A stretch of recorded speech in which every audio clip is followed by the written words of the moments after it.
నర్సరావుపేటలోని జిల్లా కలెక్టర్ కార్యాలయంలో collector SP కార్యాలయాలకు ప్రతి సోమవారం ప్రజా సమస్యల పరిష్కార వేదిక కార్యక్రమంలో వచ్చే అర్జీదారుల కోసం అన్నా క్యాంటీన్ ఏర్పాటు చేశారు. ఈ సందర్భంగా సోమవారం అన్నా క్యాంటీన్ జిల్లా కలెక్టర్ కృతిక శుక్లా, ఎమ్మెల్యే చదలవాడ అరవిందబాబు ప్రారంభించారు. అక్షయ పాత్ర సంస్థ ఆధ్వర్యంలో అర్జీదారులకు రుచికరమైన నాణ్యమైన భోజనాన్ని ఉచితంగా అందించడం చాలా సంతోషంగా ఉందని ఎమ్మెల్యే తెలిపారు. మరి ప్రతి సోమవారం రోజు మరి కలెక్టర్ ఆఫీస్లో కానీ ఎస్పీ ఆఫీస్లో గ్రీవెన్స్ డే జరుగుతుంది.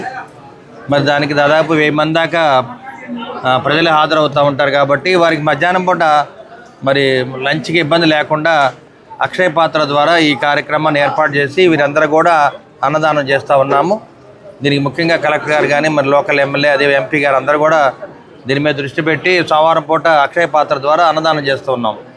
మరి ఇక్కడ మెయింటెనెన్స్ మొత్తం కూడా ఆదివాసీ ప్రముఖులు మన అతులు సుబ్బారావు గారు కానీ విజయ్ కుమార్ గారు అదేవిధంగా మరి యూత్ లీడర్స్ అందరూ కూడా ఇక్కడ దగ్గర ఉండి వీరికి అన్నం వడ్డిస్తూ ఉంటారు. ఇంతకుముందు అయితే దాదాపు 2 సంవత్సరాల నుంచి కూడా ప్రతిరోజు వేరే భోజనాలు పెట్టేవాళ్ళు. రోజుకి 40,000 రూపాయలు అయ్యేదన్నమాట. ఆ విధంగా 2 ఏళ్ళు మెయింటైన్ చేశారు.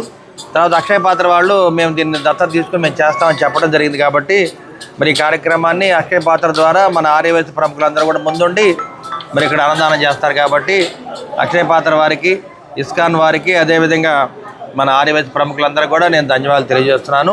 అదేవిధంగా అన్నదాత సుఖీభావ అనే కార్యక్రమాన్ని చేపట్టాము. కాబట్టి మరి అన్నదానం చేసే వాళ్ళందరూ కూడా అన్ని దానాల కంటే అన్నదానం గొప్పది. కాబట్టి మరి ఇక్కడ పేద ప్రజలందరూ కూడా ఇవాళ గ్రీవెన్స్ డేకి వస్తున్నారు. కాబట్టి వారందరూ కూడా అన్నదిని సంతోషంగా వెళ్ళాలనే కోరికతోటి ఈ కార్యక్రమాన్ని గడిచిన 2 ఏళ్ళుగా చేస్తూ ఉన్నాము. దాన్నే అక్షయ పాత్ర ద్వారా ముందుకు తీసుకెళ్తున్నాము. మరొకసారి మీడియా మిత్రులందరూ కూడా ధన్యవాదాలు తెలియజేస్తున్నాము. మీడియా మిత్రులు కూడా ఇక్కడ భోజనం చేసి వెళ్ళాలని కోరుకుంటున్నాం.